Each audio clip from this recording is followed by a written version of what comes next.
I know it sounds bad. I mean, who wants to be employed at a freaking Long John Silver's of all places? Not this guy, that's for sure. But after a lengthy prison stint that led to moving back home with my parents at the age of 30, I was desperate for anything that would come my way. That's something they don't teach you before you commit a serious crime.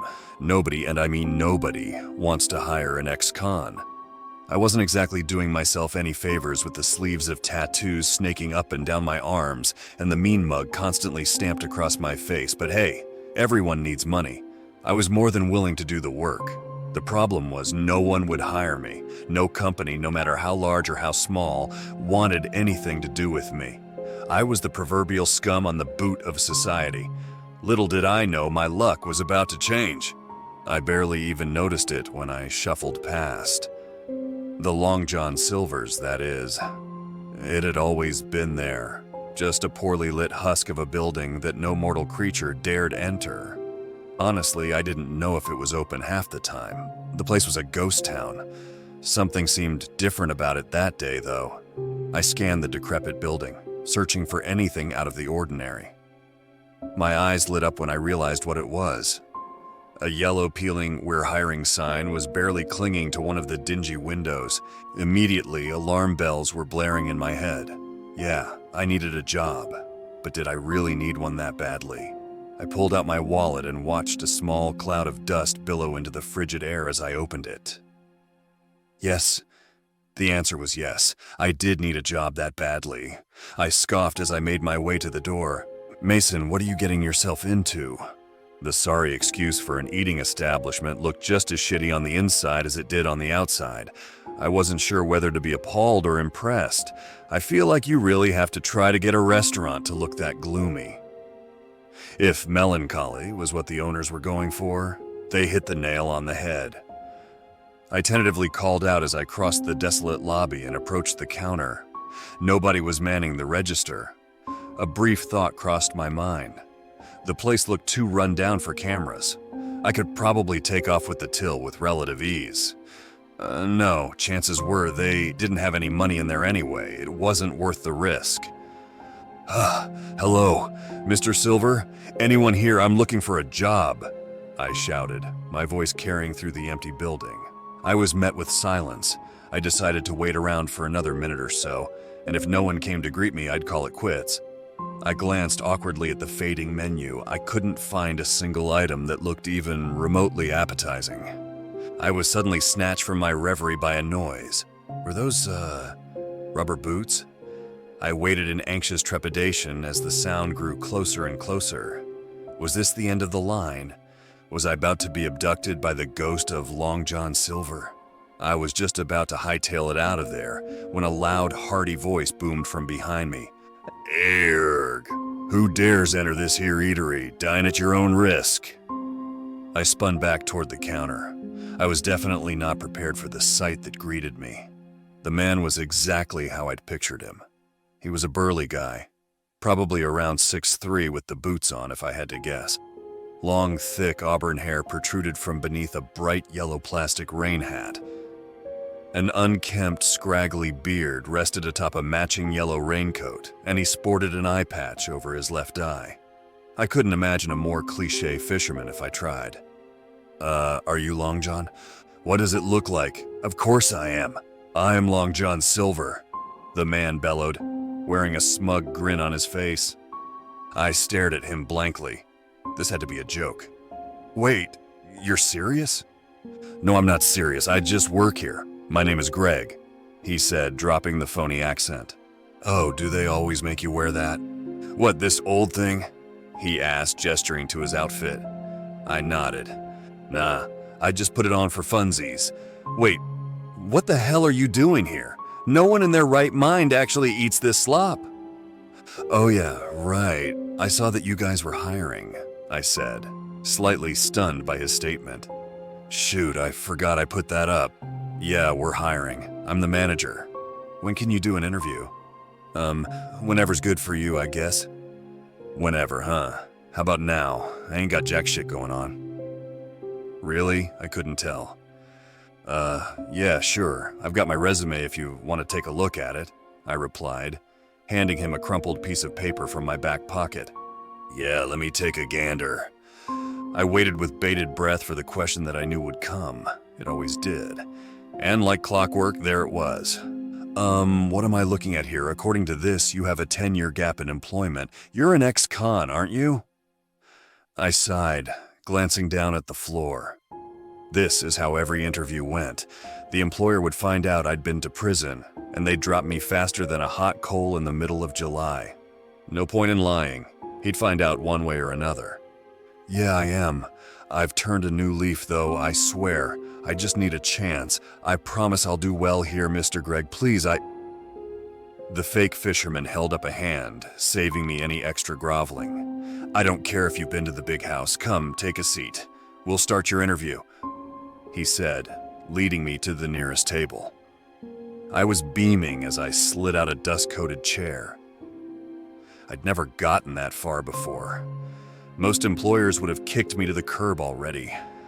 I had a good feeling about this. First question, Gregg began, resting his elbows on the grimy tabletop. What have you heard about Long John Silver's? Any of the lore, how shitty the food is, how run down the place looks, anything at all? Nothing really. People say the food is ass, but I've never met anyone who's actually eaten here before. Well, that's because no one has eaten here before, aside from the occasional health inspector, that is. Sometimes we get elderly folks who wander in here thinking it's a Piccadilly or a Golden Corral, but nobody really buys food here. My brows furrowed. That was such a strange thing to tell me right off the bat. This dude must have been off his rocker.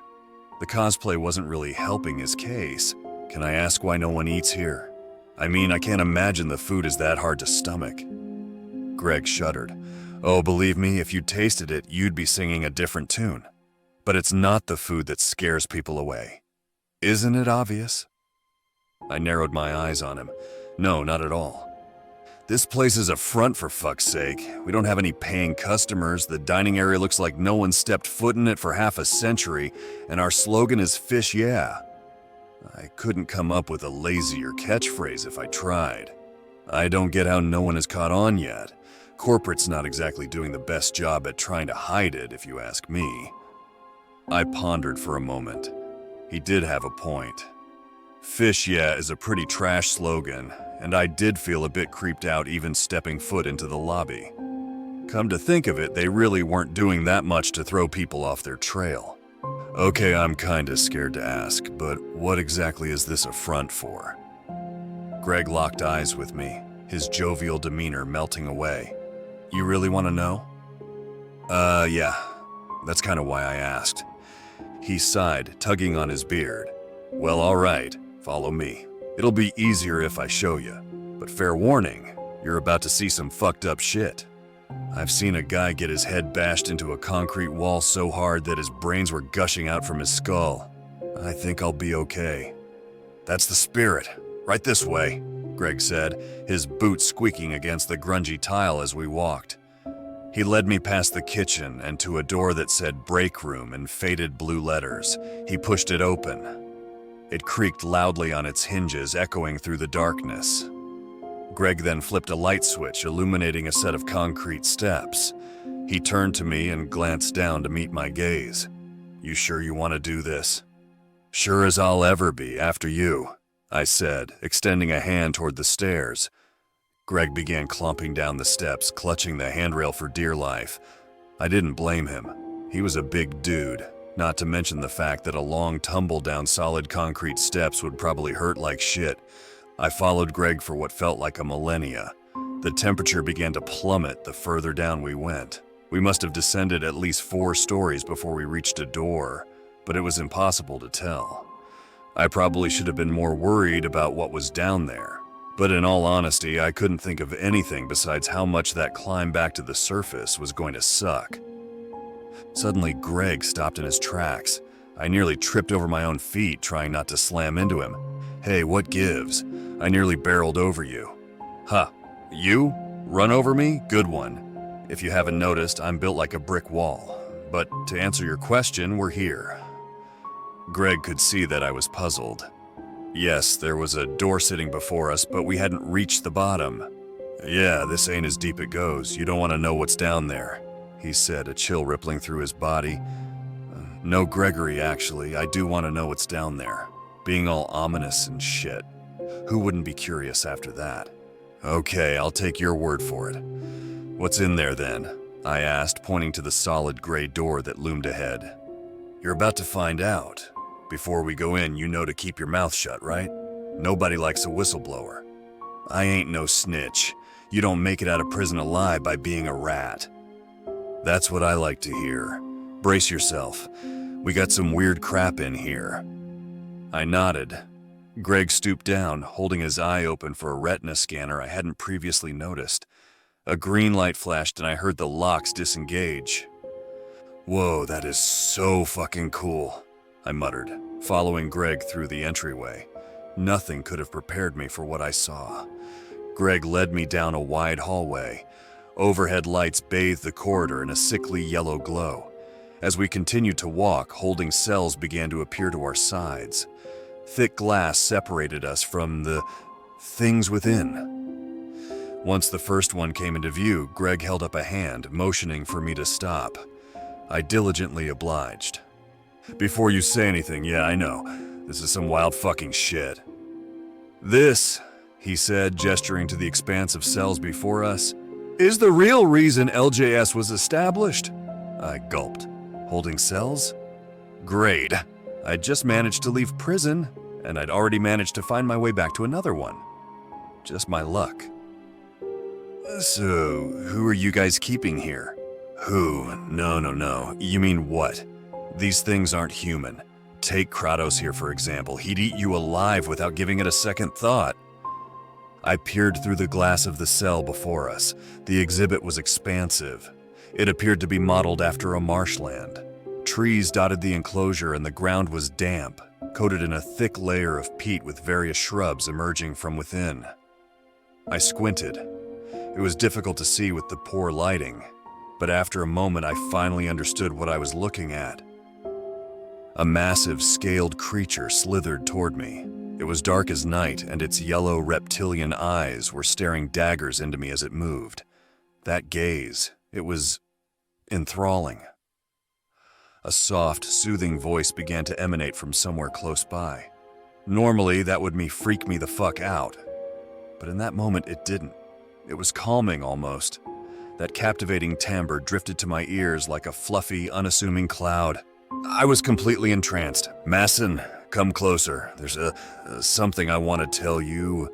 I absent-mindedly obeyed, my legs willing me forward of their own volition. I nearly had my nose pressed against the glass when suddenly I felt a stinging pain coursing through my cheek. I turned to Greg, who had a devilish grin plastered across his face. What the fuck, man? Did you just slap me? What the hell was that for? You wouldn't respond. I didn't have a choice. You let Kratos get into your head, make direct eye contact, and you'll be putty in the palm of his... Well, he doesn't have hands, but you catch my drift. I glanced back at the serpent and nearly leapt out of my skin. Kratos was gargantuan. I hadn't noticed while under his spell, but the reptile had to have been at least 40 feet long from what I could see. Hell, it could have been even bigger than that for all I knew. The only thing I was absolutely certain of was that it gave me the creeps. Yeah, my bad. Let's get on with the tour, I said, shuddering at the thought of becoming snake food. You got it. Make sure to keep up. He didn't have to tell me twice. I was stuck to Greg's side like gum under a middle school desk after that. I averted my gaze as we continued our walk. I could feel Kratos' piercing stare boring into my temple the entire time we passed, and I couldn't be sure, but as we left, I could have sworn that I heard a soft voice whisper, "I'll get you next time." That's one freaky snake, I said, trotting to catch up with Greg. You got that right. And you know what the really terrifying part is? I shook my head, unsure if I wanted to know the answer. That thing's not done growing. My jaw fell to the floor. Wait a minute, so you're telling me that massive fucking snake is a baby? Yep. Kratos will probably outgrow his enclosure eventually. Honestly though, there's a hell of a lot more fucked up shit in here than a giant reptile. We got things trapped within these walls that'll do much worse than just swallow you whole. Worse than a massive snake with hypnosis. What could possibly be creepier than that? Greg turned to me and smirked, coming to a stop before another exhibit. His devious smile made my skin crawl. "I'm glad you asked. This," he said, gesturing to the enclosure, "is one of the most evil things we've got on display. Her name is Alice." I peered through the glass, kicking myself for asking such a stupid question. I immediately recoiled at the sight of its occupant. Again, this thing was massive. It was humanoid, standing at around 15 feet tall with antlers extending toward the ceiling. I could see it clearly amid its blizzard-like environment thanks to the fact that its emaciated body was pressed up against the glass. Yellow, glowing eyes illuminated its facial features. It stared down at me hungrily, smiling wide and showcasing rows of sharp, jagged teeth. It ran a clawed finger down the glass separating us, creating an ear-piercing squeak. Though I knew logically that there was no way it could reach me, I couldn't help feeling like a mouse about to be devoured by a cobra. "Whoa, what the fuck is that thing?" I stammered, grabbing onto Greg's raincoat like a terrified child. "Alice here is a Wendigo. We don't know exactly what happened to her, but speculation is that she had to eat her dead buddy to survive a snowstorm around 30 years ago, and this is the result." Wow, okay, lesson learned. My lips are sealed for the rest of the tour. "Good, just a little further and we'll be at the control room. Got some people to introduce you to." I glanced back at the monstrosity as I timidly trailed Greg. My blood instantly turned to ice. Alice was waving at me. Fuck, that thing is creepy as shit. Note to self, do not get on Alice's bad side. Eventually, we reached the end of the hall. There were 3 doors, one to each side and another up ahead. Greg sauntered up to the door directly in front of us and again stooped to have his eyeball scanned. Once he was accepted, he turned back to me. "Get ready, you're about to meet the crew. They're a strange bunch. Cool beans, let's go." Greg swung the door open, and we entered the control room. All things considered, it didn't seem like a bad work environment. 2 men, one younger and the other middle-aged, were huddled around a water cooler in the left corner. They wore yellow t-shirts and jeans with Long John Silvers emblazoned on them in blocky blue letters. Intricate control boards composed the right wall. Each was labeled with the name of a cryptid. A long metal table sat opposite them, where a woman around my age sporting a lab coat sat, dissecting what appeared to be the corpse of a goblin. "Hey everyone, gather around, got someone I want you all to meet." The team curiously obliged, lining up before us. "This is Mason. He just wandered in here looking for a job. Might be inclined to give it to him too once we make it through the interview. Mason, this is Lloyd. He's one of our keepers," Greg said, starting with a young, clean-shaven man to my right. He looked fresh out of college, still bright-eyed and bushy-tailed. Lloyd offered me a smile and a weak wave. I returned the gesture. "This old guy right here is Ahmad. He's our senior keeper." "Damn, Greg, I'm only 42. You're not getting any younger yourself. Anyway, nice to meet you, kid," Ahmad replied, extending a hand to me. The dude was jacked. His biceps were bigger than my head, so needless to say, I was a bit intimidated. Despite that, he radiated a warm, inviting aura. I grasped his outstretched palm and immediately regretted it. Every bone in my hand was reduced to dust. And here we have Alana. She's our resident vet of sorts. She conducts research and keeps the entities in good health. Alana waved anxiously at me, only briefly meeting my gaze. She was a looker. Gorgeous blue eyes, straight white teeth, the works. Hubba hubba. I wouldn't mind taking her home to Mom. Suddenly, a short brunette girl burst through the door.